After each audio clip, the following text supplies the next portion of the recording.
আসসালামু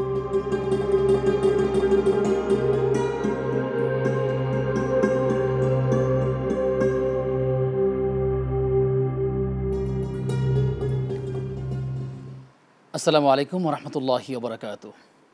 বিসমিল্লাহ আলহামদুলিল্লাহ আসসালাতু আসসালামু আলা রসুলিল্লাহ ওয়া আলা আলিহি ওয়া আসহাবিহি আজমাইন, আম্মা বাদ। প্রিয় দর্শক শ্রোতা, আশা করছি আপনারা ভালো আছেন। আমরাও আল্লাহ তাআলার মেহরবানিতে ভালো আছি, আলহামদুলিল্লাহ। প্রিয় দর্শক, আপনারা দেখছেন দেশ টিভির নিয়মিত আয়োজন ইসলামী জীবন ও জিজ্ঞাসার আজকের পর্ব। পুরো অনুষ্ঠান জুড়ে আমি আব্দুল কাহার আছি আপনাদের সাথে, ইনশাআল্লাহ তাআলা। আপনারা জানেন যে অনুষ্ঠানে আমরা এক একজন অতিথিকে আমন্ত্রণ জানিয়ে থাকি এক এক দিনে। তার মাধ্যমে আমরা নির্দিষ্ট বিষয়ে আলোচনা শুনে থাকি, সেই সাথে আপনাদের করা জীবন ঘনিষ্ঠ নানা প্রশ্ন উত্তর জানবার চেষ্টা করি, ইনশাআল্লাহ তাআলা। নিশ্চয় অপেক্ষা আছেন তাহলে আজকের আমাদের মেহমানকে, তামিল মিল্লাত কামিল মাদ্রাসা সম্মানিত সিনিয়র প্রভাষক শেখ আব্দুল জব্বার জাহাঙ্গীর। আসসালামু আলাইকুম রহমতুল্লাহ। ওয়ালাইকুম আসসালাম রহমতুল্লাহি ওবরাকাতুহু। শেখ, কেমন আছেন আপনি? আলহামদুলিল্লাহ ভালো আছি, আপনি কেমন আছেন? আলহামদুলিল্লাহ, আল্লাহ রাব্বুল আলামিন ভালো রেখেছেন। অনেকদিন পর আপনাকে পেয়েছি, আপনার মাধ্যমে আমরা নতুন কোনো বিষয় জানবো ইনশাআল্লাহ। প্রিয় দর্শক, আপনিও চাইলে আমাদের সাথে যুক্ত হতে পারেন দুটো মাধ্যমে। একটি হচ্ছে টেলিভিশনের স্ক্রিনে দেখানো নম্বরে ফোন কলের মাধ্যমে, এবং সেই সাথে দেশ টিভি ইসলামিক শো ফেসবুক পেজে গিয়ে কমেন্টে আপনার মূল্যবান প্রশ্ন রাখতে পারবেন, ইনশাআল্লাহ তাআলা। আজ আমরা আলোচনা করতে চাই যে মুসলিম জীবনে হিজরি সনের গুরুত্ব এবং তাৎপর্য। প্রিয় দর্শক, আজ হিজরি সনের প্রথম মাস যেটা মুহররম, এই 1446 হিজরির মুহররমের আজকে প্রথম দিন। তো এই প্রথম দিনই আমরা হাজির হয়েছি আপনাদের কাছে বিষয়গুলো নিয়ে। আমরা জানার চেষ্টা করব মোহতারামের কাছ থেকে যে আসলে এই হিজরি সনের গুরুত্ব এবং তাৎপর্য, যদি মোহতারাম আপনি শুরু করেন। বিসমিল্লাহ আলহামদুলিল্লাহ ওয়াসসালাতু ওয়াসসালামু আলা রাসূলিল্লাহি ওয়া বাদ। ফাকাদ ক্বালা আল্লাহু সুবহানাহু ওয়া তাআলা ফি কালামিহিল মাজিদ, আউযু বিল্লাহি মিনাশ শাইতানির রাজিম, বিসমিল্লাহির রাহমানির রাহিম। ইন্না ইদ্দাতাশ শুহুরি ইনদাল্লাহি 12 শাহরান ফি কিতাবিল্লাহ ইয়াউমা খালাকাস সামাওয়াতি ওয়াল আরদ মিনহা আরবাআতুন হুরুম। সত্যি খুব দারুণ করে আপনি বলেছিলেন যে 1446 এই হিজরি সনের মুহররমের আজকে প্রথম দিন, প্রথম প্রহরে আজ পড়েছে। কোরআন পাকে সূরা তাওবাতে আল্লাহ রাব্বুল আলামিন তিনি বলছেন, ইন্না ইদ্দাতাশ শুহুরি ইনদাল্লাহ, নিঃসন্দেহে আল্লাহ রাব্বুল আলামিনের কাছে মাসের সংখ্যা হচ্ছে 12 শাহরা, 12টি মাস। ফি কিতাবিল্লাহ, এটা রব্বুল আলমিনের কিতাবে তথা লাউহে মাহফুজে রব্বুল আলমিন এটাকে সংরক্ষণ করে রেখেছেন। মিনহা আরবাআতুন হুরুম, তোর মধ্যে 4টি মাসে পবিত্রতা ঘোষণা করা হয়েছে এবং যুদ্ধ বিগ্রহকে নিষিদ্ধ করা হয়েছে। রব্বুল আলমিনই সময়ের এই একক তিনি করে দিয়েছেন। যদি রব্বুল আলমিন আমাদের এই সময়টাকে এইভাবে 12টি মাসে তিনি যদি বিভক্ত করে না দিতেন, কোনো অবস্থাতে আমাদের জন্য দিন পালন, ইসলামের বিধিবিধান পালন, আমাদের জীবন স্বাভাবিক গতিতে সচল করে সময়ের সাথে যুক্ত করে সামনে এগিয়ে যাবার কোনো শক্তি আমাদের কারো ছিল না। সেজন্য রব্বুল আলামিন কোরআন পাকে সূরা তাওবাতে তিনি আমাদেরকে জানিয়ে দিচ্ছেন যে শোনো, ইন্না ইদ্দাতাশ শুহুরি ইনদাল্লাহ, আল্লাহর কাছেই মাসের সংখ্যা, বাৎসরিক মাসের সংখ্যা হচ্ছে 12 শাহরা, 12টি মাস। তো এই 12টি মাসেই রব্বুল আলামিন আমাদের জন্য যে চন্দ্র মাস এবং সৌর যেই মাস, অর্থাৎ এই পৃথিবীতে সময়কে দুটি মৌলিক গতি রেখায় বিভক্ত করা হয়েছে। একটা হচ্ছে সৌর বৎসর, একটা হচ্ছে চন্দ্র বৎসর। কোরআনে কারীমের এই আয়াতটি সূরা তাওবার এটি মূলত উল্লেখ করা হয়েছে, এটা মূলত যে চন্দ্র বৎসরকে লক্ষ্য করে রাসূলুল্লাহ সাল্লাল্লাহু আলাইহি সাল্লাম তিনি সকল মানুষের জন্য দিন ইসলামকে এত দারুণ এত সুন্দর করে তিনি উপস্থাপন করেছেন। রাসূলুল্লাহ সাল্লাল্লাহু আলাইহি সাল্লামের কথা বুঝতে কারো কোনো অসুবিধা হয়নি, কষ্ট হয়নি। থেমে থেমে এতটা স্পষ্টভাবে রিপিটেশন করে এবং গুরুত্বপূর্ণ কথাকে তিনি তিনবার উল্লেখ করার মধ্য দিয়ে কথাগুলোকে তিনি উম্মতে মুহাম্মাদিয়ার কাছে স্পষ্ট করে দিয়েছেন। রাসূলুল্লাহ সাল্লাল্লাহু আলাইহি সাল্লাম বলেছেন, দেখো আশহারু হাকাদা ওয়া হাকাদা ওয়া হাকাদা, দেখো মাসের সংখ্যা হচ্ছে, মানে এক মাসের দিনের সংখ্যা হচ্ছে 10 10 10, অর্থাৎ 30 দিন। রাসূলুল্লাহ সাল্লাল্লাহু আলাইহি সাল্লাম আবার তিনি আঙ্গুলের ইশারায় বললেন, ওয়া শাহরু হাকাদা ওয়া হাকাদা ওয়া হাকাদা। তৃতীয়বার কিন্তু একটি আঙ্গুল রাসূলুল্লাহ সাল্লাল্লাহু আলাইহি সাল্লাম গুটিয়ে নিয়েছেন। দেখো আল্লাহর কাছে আবার মাসের দিবসের সংখ্যা হচ্ছে 10 10 এবং 9টি, তার মানে 29। অর্থাৎ এভাবে রাসূলুল্লাহ সাল্লাল্লাহু আলাইহি সাল্লাম সময়ের আবর্তকে তিনি উল্লেখ করেছেন। সূরা আল ফুরকানে অত্যন্ত সুন্দর করে সেটা বলা হয়েছে, হুয়াল্লাযী জাআলাল লাইলা ওয়ান নাহারা খিলফা, তিনি সে মহান সত্তা, তিনি করেছেন রাত এবং দিনকে একটির পিছনে আরেকটিকে খলিফা তিনি বানিয়েছেন। মান আরাদ আন ইয়াযাক্কার, যে চায় আল্লাহকে স্মরণ করতে, আও আরাদা শুকরা, যে চায় রব্বুল আলামিনের কৃতজ্ঞতা আদায় করতে। তাহলে দেখুন রব্বুল আলামিন তিনি এক মাসের পর আরেকটি মাস, একটির পর আরেকটি ইবাদতের এক মৌসুম, এক বিশেষ দায়িত্ব কর্তব্যকে তিনি এভাবে কিন্তু জড়িয়ে দিয়েছেন একটির সাথে আরেকটি। জি, আমরা শুনছিলাম যে আসলে দিন এবং রাত্রিটা সম্পর্কে কর্নেল গ্রামে কী বলা হয়েছিল, যদি আপনি আমাদেরকে খুব সংক্ষেপে জানান যে আসলে শাহরুল্লাহিল মুহাররম, এই মুহাররম হচ্ছে আল্লাহর মাস, এটা আসলে কীভাবে যদি ব্যাখ্যা দেন। এটা অত্যন্ত গুরুত্বপূর্ণ। রাসূলুল্লাহ সাল্লাল্লাহু আলাইহি ওয়াসাল্লাম থেকে এই মর্মে একটি হাদিস রয়েছে যে আফদালু সিয়াম বা'দা রমাদান শাহরুল্লাহিল মুহাররম। সহিহ বুখারী মুসলিমে হাদিসটি উল্লেখ করা হয়েছে যে রমাদান মাসের পর শ্রেষ্ঠ যে মাসটি রয়েছে সেটা হচ্ছে আল্লাহর মাস মুহাররম। রব্বুল আলামিন এই মাসের মধ্য দিয়ে তিনি আরবি এই বৎসরটাকে তিনি কি করেছেন, সূচনা করেছেন। এবং এই রব্বুল আলামিনের এই মাসেই গুরুত্বপূর্ণ একটি ঘটনা ঘটেছে 10ই মুহাররম, যে 10ই মুহাররমে রব্বুল আলামিন পুরো এক নির্যাতিত বনি ইসরাইল জাতিকে ফেরাউনের সেই জুলুম থেকে রব্বুল আলামিন তাদেরকে নাজাত দিয়েছিলেন। রব্বুল আলামিন পুরো বনি ইসরাইলকে নিয়ে মূসা আলাইহিস সালাম এবং তার ভাই হারুনকে নির্দেশ দিয়েছেন তারা যেন মিশর ছেড়ে ফিলিস্তিনে যখন চলে যায়, আর তাদের যাওয়ার মাঝখানে যেই লোহিত সাগর আল বাহরুল আহমার, এই সাগরটি রব্বুল আলামিনের নির্দেশ পালন করেছে। মূসা আলাইহিস সালাম যখন তার লাঠি দিয়ে তিনি আঘাত করেছেন তখন এই সমুদ্রের মাঝে রাস্তা হয়ে গিয়েছে 12টি, এবং প্রত্যেকটি কবিলা অত্যন্ত সুন্দর করে অত্যন্ত ক্ষিপ্র গতিতে মিশর থেকে ফিলিস্তিনে তারা কিন্তু অতিক্রম করে পেরিয়ে চলে এক নিরাপদ সীমা চলে গেছে। কোরআন পাকে সূরা ইউনুসে এই কথাটি রব্বুল আলামিন উল্লেখ করেছেন, ওয়াজাওয়াজনা বিবানি ইসরাইল আল বাহার, আর আমি অতিক্রম করিয়েছি বনি ইসরাইলকে লোহিত সাগর। একটু থামবো এখানে, রব্বুল আলামিন বলছেন বাহার আর আমরা বলি নীল নদ।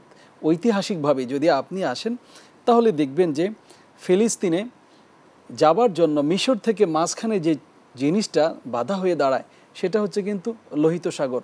রব্বুল আলামিন তিনি কিন্তু বাহার বলেছেন, বাহার মানে সাগর, সমুদ্র। তাফসিরে আসছে আল বাহরুল আহমার, কিন্তু এটা নীল নদ নয়। নাহার মানে হচ্ছে নদী, নদী আর সাগর কোরআন পাকে তো এত বড় মিসিং হওয়ার কোনো সুযোগ নেই। আসবো দর্শক আছেন, জি প্রিয় দর্শক কে আছেন আমাদের সাথে, পরিচয় দিয়ে প্রশ্ন করুন। আসসালামু আলাইকুম। আসসালামু আলাইকুম, আমি তো ফাজিল হোসেন নাইডা থেকে বলছি। ওয়ালাইকুম আসসালাম ওয়া রাহমাতুল্লাহ। প্রিয় ভাই, প্রশ্ন শুনতে চাই। আমার প্রশ্ন হলো যে বিসমিল্লাহ বলে সানা পড়ার পরে আবারও বিসমিল্লাহ বলে কি সূরা ফাতিহা পড়তে হবে নাকি? আর একটা প্রশ্ন হলো যে এই যে বর্তমানে ফিলিস্তিনে হাজার হাজার মানুষ মারা যাচ্ছে, এর জন্য আমাদের এই যে ইসলামী শাসককর্তা যারা আছে এরা বিলাসবহুল জীবনযাপন করছে, কি আল্লাহর দরবারে কি বিচারের সম্মুখীন হবে সেই বিচারের দিন? ঠিক আছে প্রিয় ভাই, আপনি থাকুন আমাদের সাথে, আমরা জানবো ইনশাআল্লাহ তাআলা। মোহতারাম, আমরা যে আলোচনাটায় আপনি ছিলেন যে নীল নদের কথা বলছিলেন, তাহলে এখানে লোহিত সাগর, নীল নদ নয়। ওয়াজাওয়াজনা বিবানি ইসরাইল আল বাহার, আল্লাহ বলছেন আমি অতিক্রম করিয়েছি বনি ইসরাইলকে লোহিত সাগর। ফাআতবাহুম ফিরআউন ওয়া জুনুদু বাগিয়া ওয়া আদওয়া, ফিরআউন আর তার দলবল পেছন থেকে তাদেরকে তাড়া করলো সীমা লঙ্ঘন আর শত্রুতা হেতু। হাত্তা ইদা আদরাকাহুল গারাক, অবশেষে তাদেরকে নিমজ্জন পেয়ে বসলো। ক্বালা আমানতু আন্নাহু লা ইলাহা ইল্লাল্লাযী আমানাত বিহি বানু ইসরাইল, যখন লোহিত সাগরে ভাসছে আর ডুবছে ফিরআউন তখন চিৎকার করে বলছে আমি ঈমান আনলাম সে আল্লাহর প্রতি, বনি ইসরাইল যে আল্লাহর প্রতি, যে ইলাহর প্রতি বিশ্বাস স্থাপন করেছে, ওয়া আনা মিনাল মুসলিমিন, আর আমি মুসলমানদের একজন।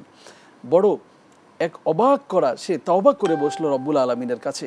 কিন্তু রব্বুল আলামিনের পক্ষ থেকে খানিকটা পরেই জবাব এসে গেল, আল আন, এখন এখন ওয়াকাদ আসাইতা ক্বাবলু, এর পূর্বে তো তুমি অবাধ্যতা করেছো, ওয়াকুনতা মিনাল মুফসিদিন, তুমি ছিলা সন্ত্রাসীদের অন্যতম।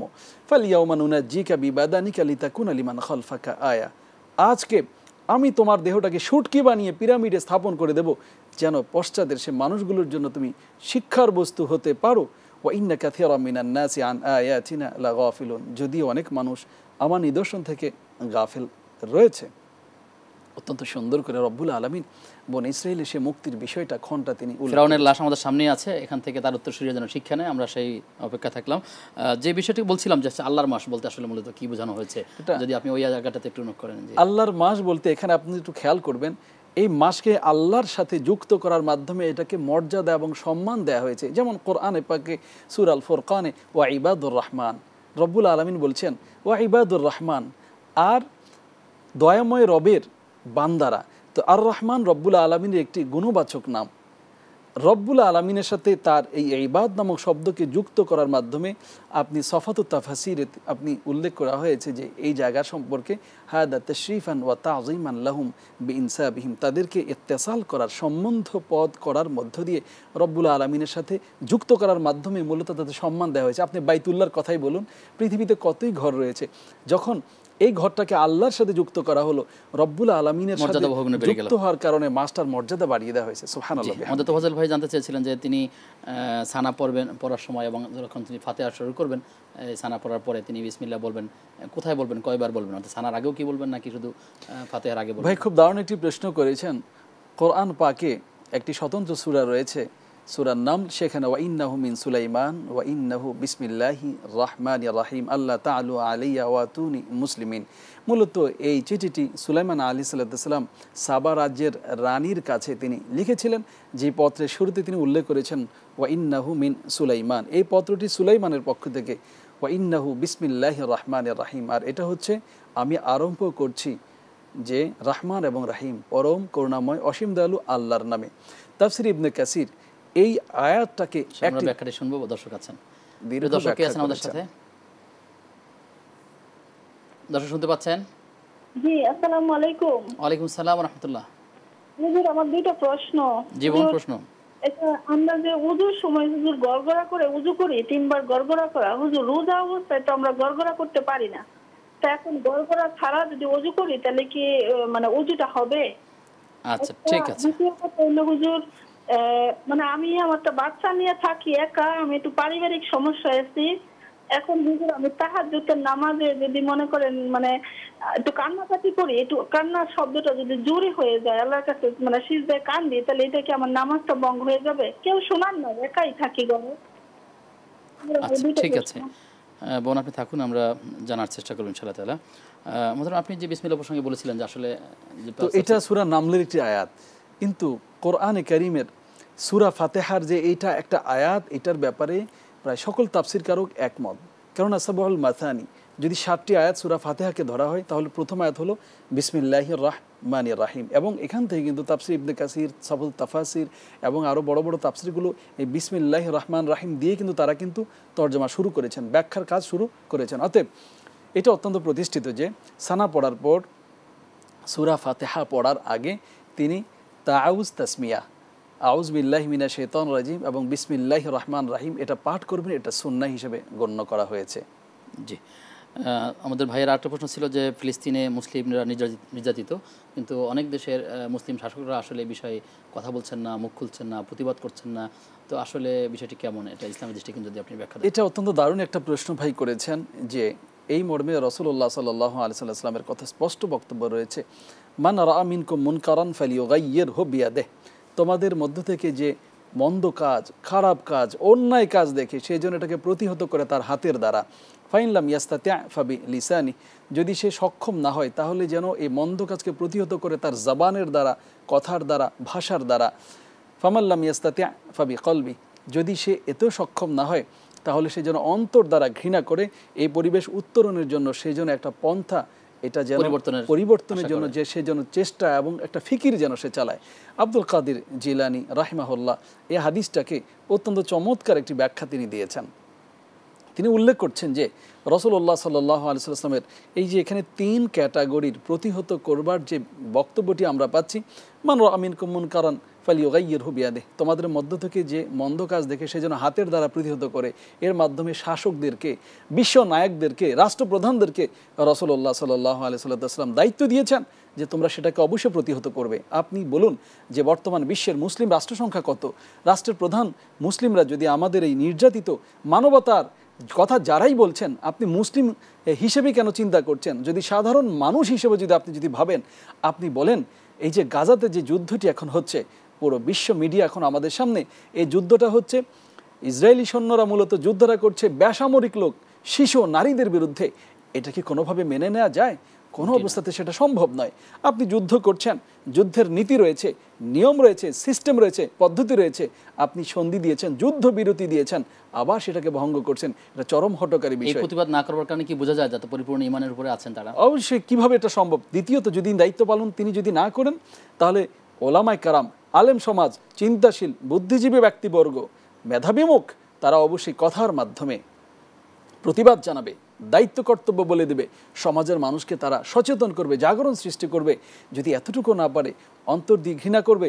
এবং রাসূলুল্লাহ সাল্লাল্লাহু আলাইহি ওয়াসাল্লাম এই হাদিসে শেষাংশে বলেছেন, ওয়াদালিকা দাআফুল ঈমান, এটা হচ্ছে ঈমানের সর্বনিম্ন একটা স্তর, এরপর ঈমানের আর অন্য কোনো মর্যাদার স্তর বাকি থাকে না। আমরা আশা করছি এই হাদিসের মানদণ্ডে রাষ্ট্রপ্রধানগণ যথাযথ ভূমিকা পালন করার মধ্যে যার জায়গা থেকে অবশ্যই অন্যায়ের পাপের এই কাজের প্রতিহত তারা করবে। আমাদের হাতে কিছু প্রশ্ন আছে, আমরা ফিরবো বিরতির পর ইনশাআল্লাহ। বিরতির পরে সবাইকে আবারও আমন্ত্রণ জানাচ্ছি দেশ টিভির নিয়মিত আয়োজন ইসলামী জীবন ও জিজ্ঞাসার আজকের পর্বে। আমাদের আজকের অতিথি শায়েখ আব্দুল জব্বার জাহাঙ্গীর। মোহতারাম, বিরতির আগে আমাদের এক বোন প্রশ্ন করেছিলেন, তিনি নিয়মিত প্রশ্ন করেন যে অজুর সাথে গড়গড়া করতে হয়, এখন রমজান মাসে তিনি কিভাবে গড়গড়া করবেন, অজুটা কিভাবে করবেন যদি বলে দেন। গড়গড়া সহ যে আমরা অজুর কথাটা বলা, অজুর ক্ষেত্রে আমরা যে গড়গড়া করি, এটা মূলত এটা সুন্নাহ। তো অবশ্যই সিয়াম পালনের ক্ষেত্রে আমাদের তো ইমসাক আনিল আকলি ওয়া শুরব ওয়াল জিমা মিন তুলুইল ফাজর ইলা গুরুবি শামস। তো এখানে যদি খাদ্য, যদি পানীয় যদি আমাদের স্টোমাকে পৌঁছে যায়, তাহলে কিন্তু আমার এই কাজের জন্য রোজাটা ভেঙে যাবে। অতএব এই ক্ষেত্রে সতর্কতা অর্জন অত্যন্ত প্রয়োজন। বিশেষ করে নাকে পানি দেওয়ার ক্ষেত্রেও কিন্তু তাই। নাকের বা গলার এটার কিন্তু সংযোগ খুব কাছাকাছি। অতএব যখন আমরা নাকে পানি দেব এবং যখন আমরা গড়গড়া সহ কুলি করার চেষ্টা করব, খুব সতর্ক হওয়া লাগবে। এবং এটা অতিমাত্রায় যারা নিয়ন্ত্রণ করতে পারবে না, এটা না করলেই সুন্দর, কেননা তাহলে তার সিয়ামটি নষ্ট হয়ে যাবে। আর এটা মূলত ওজুর কোনো ফরজ বিষয় নয় যে রোজা অবস্থায় যদি আমি এটা না করি, মুখে কোন খাবার টাবার থাকলে খেয়ে দেওয়া, এই বিষয়গুলো তো আসলে সেটাই। তো এই জন্য আমরা এটা অতিমাত্রা উৎসাহিত হয়ে করতে যাব না, তাহলে আমাদের রোজাটা ক্ষতিগ্রস্ত হওয়ার সম্ভাবনা থাকবে। জি। তার একটা প্রশ্ন ছিল যে তিনি তাহাজ্জুদ সালাতে কান্নাকাটি করেন, কিন্তু আসলে এরকম একটু যদি আওয়াজ লাউডলি হয় কান্নাটা, সেক্ষেত্রে সালাতের কোনো ক্ষতি হবে কিনা? এক্ষেত্রে সহিহ মুসলিম একটি হাদিস রয়েছে রাসূলুল্লাহ সাল্লাল্লাহু আলাইহি ওয়াসাল্লাম থেকে। রাসূলুল্লাহ সাল্লাল্লাহু আলাইহি ওয়াসাল্লাম তিনি বলছেন যে ইন্না আহাদাকুম ইদা সাল্লা ইউনাজি রাব্বাহ, তোমাদের কেউ যখন সালাত আদায় করে সেই জন্য তার রবের সাথে চুপি চুপি কথা বলে, সুবহানাল্লাহ বিহামদিহি। অতএব বান্দার সাথে রবের যে এক কনভারসেশন, তাদের যে একটা ডায়লগ, তথ্য বিনিময়, আদান প্রদান, এই যে তাদের মনের সাথে যে এই যে চিন্তাগুলো, ভাবনাগুলো মিলিয়ে দেয়। তো রাসূলুল্লাহ সাল্লাল্লাহু আলাইহি ওয়াসাল্লাম মূলত নারীদের সালাত আদায়ের ক্ষেত্রে একটি দৃষ্টিভঙ্গি রেখেছেন সহিহ বুখারী মুসলিমে, যে লিরিজাল আত-তাসবিহ লিরিজাল ওয়া তাসবিক লিন-নিসা, যে রাসূলুল্লাহর পেছনে যারা সালাত আদায় করতেন, ইমাম যদি ভুল করেন, তাহলে পুরুষ যারা, তারা ইমামকে সতর্ক করার জন্য লাউডলি সাউন্ডে তারা কিন্তু সুবহানাল্লাহ বলবেন। আমাদের দেশে আল্লাহু আকবার বলে ফেলে, এটা কিন্তু ভুল ব্যবহার। আর নারীরা কিন্তু তাসফিক করবে। তাসফিক মানে মুখ দিয়ে তারা কিন্তু কি আওয়াজ করবে না, বরঞ্চ সালাতে দাঁড়িয়ে এইভাবে তারা কিন্তু বাম হাতের পিঠের উপর ডান হাতের পেটের দ্বারা আঘাত করবে। অর্থাৎ সালাতে তাদের কথা বলাটা প্রকাশ্য, এটা কিন্তু বারণ করা হয়েছে। বোনকে আমরা পরামর্শ দেব, যেহেতু নারীদের উচ্চস্বরে কেরাত পাঠ করা এবং আজান দেয়া, এটা যেহেতু ইসলামী শরিয়াতে অনুমোদিত নয়, আপনি সালাত আদায় করার সময় আপনি যথাসম্ভব চেষ্টা করবেন আওয়াজটাকে একটু নিম্নগামী রাখার জন্য, যাতে করে আপনার এই সালাতের এই দিকটা দুই দিক থেকে রক্ষা পাবে। প্রথমত রিয়া, প্রথমত হচ্ছে বাহ্যিকভাবে যদি আপনার এটা জানা, তার বাসায় কেউ থাকেন, একাই থাকেন, আচ্ছা একাই থাকেন, লৌকিকতা নাই এখানে, যদি এখানে লৌকিকতার কোনো অসুবিধা না থাকে, ওনার যদি আলাদা কোনো জায়গা থাকে যেখানে উনি ওনার মতো, ওনার নিজের মতো করে উনি ওনার যতটুকু উচ্চ হয় তাতে অন্য কারো ক্ষতি হবে না, কারো বোঝার সুযোগ থাকবে না, তাহলে এক্ষেত্রে কোনো অসুবিধা নেই। কেননা মা আয়েশা রাদিয়াল্লাহু তাআলা আনহা থেকে বর্ণিত যে রাসূলুল্লাহ সাল্লাল্লাহু আলাইহি ওয়াসাল্লাম তিনি তাহাজ্জুদের সালাতে কখনো কখনো উচ্চ স্বরে কেরাত পড়তেন, আবার কখনো নিম্ন স্বরে তিনি কেরাত আদায় করতেন। যদি অন্য কারো দৃষ্টিগোচর না হয়, কারো যদি এটা কর্ণকুহরে না পৌঁছায়, লৌকিকতার যদি সংকট এখানে আশঙ্কা এখানে না থাকে, আশা করছি তার নিজের জায়গায় নিজের মতো করে এটা প্রযোজ্য হতে পারে। আল্লাহকে ভয় করার যেহেতু অভ্যাসের একটি বিষয় থাকে, সেহেতু কোনো অন্য কোথাও গিয়ে আবার এরকম আবার উচ্চ আওয়াজে কান্নাকাটি করলে ক্ষতি হয়ে যেতে পারে। এটা ব্যাপারে সতর্কতা এবং সাবধানতা অবলম্বন প্রয়োজন ইনশাআল্লাহ। এই মুহররম মাস নিয়ে একটি কথা প্রচলিত আছে যে ব্যক্তি মুহররমের প্রথম 10 দিন রোজা রাখবে, তার 10,000 বছর যাবত দিনে ও রাতে ইবাদতের নেকি পাবে। বিষয়টি আসলে ঠিক আছে কিনা, এই বক্তব্য আসলে এই ব্যাপারে রাসূলুল্লাহ সাল্লাল্লাহু আলাইহি ওয়াসাল্লাম থেকে একটি হাদিস অত্যন্ত স্পষ্ট যে রাসূলুল্লাহ সাল্লাল্লাহু আলাইহি সাল্লাম যখন মদিনায় তিনি হিজরত করলেন, তখন তিনি দেখলেন যে এই মুহররমের এই 10 তারিখে ইহুদিরা তারা সিয়াম পালন করছে। রাসূলুল্লাহ সাল্লাল্লাহু আলাইহি সাল্লাম তাদের কাছে জানতে চাইলেন, তোমরা কেন সিয়ামটি পালন করছো? তারা বলল যে এই দিনই আল্লাহ রাব্বুল আলামিন আমাদেরকে, আমাদের পুরো বনী ইসরাইলকে ফেরাউন এবং তার দলবলের হাত থেকে মুক্তি দিয়েছেন, তার শুকরিয়া স্বরূপ আমরা এই দিনে সিয়াম পালন করি। এই কথা শুনে রাসূলুল্লাহ সাল্লাল্লাহু আলাইহি সাল্লাম বললেন যে নাহান্নু নাহাক্কু মিনকুম বিমূসা, আরে আমরা তো এই কাজে মুসার এই অনুসরণের ব্যাপারে তোমাদের চেয়ে বেশি হকদার। অতএব রাসূলুল্লাহ সাল্লাল্লাহু আলাইহি সাল্লাম সিয়াম পালন করলেন এবং লোকদেরকেও, সাহাবা আজমাইনকেও সিয়াম পালনের কথা বললেন। তবে তিনি বললেন ওয়া খালিফু ফিহি আল ইয়াহুদ, তোমরা এই সিয়াম পালনের ক্ষেত্রে ইহুদিদের খেলাফ করো।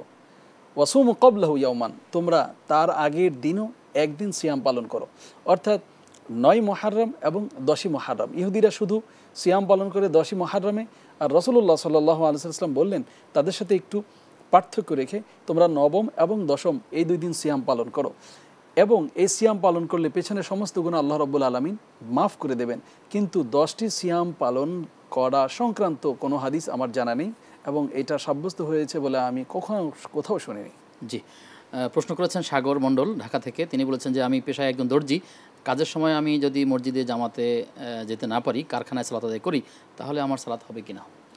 ভাইকে আমরা এই ক্ষেত্রে একটি হাদিস থেকে সমাধান দিতে চাই যে আব্দুল্লাহ ইবনে উম্মে মাকতুম রাদিয়াল্লাহু তাআলা আনহু রাসূলুল্লাহ সাল্লাল্লাহু আলাইহি সাল্লামের কাছে তিনি ওজর পেশ করলেন যে মাঝে মাঝে তার এমন অবস্থা হয় যে তিনি মসজিদে এসে সালাত আদায় করতে পারেন না, তার সাথে কোনো সাহায্যকারী না থাকার কারণে। তো তিনি তার ঘরে এই সালাতটি একাকী আদায় করবেন কিনা। রাসূলুল্লাহ সাল্লাল্লাহু আলাইহি সাল্লাম খানিক থেমে তিনি বললেন যে তুমি কি তোমার কানে কি আজান শুনতে পাও? তখন তিনি বললেন, আব্দুল্লাহ ইবনে উম্মে মাকতুম তিনি বললেন, বিশিষ্ট সাহাবী, তিনি বললেন যে হ্যাঁ আমি আজান শুনতে পাই।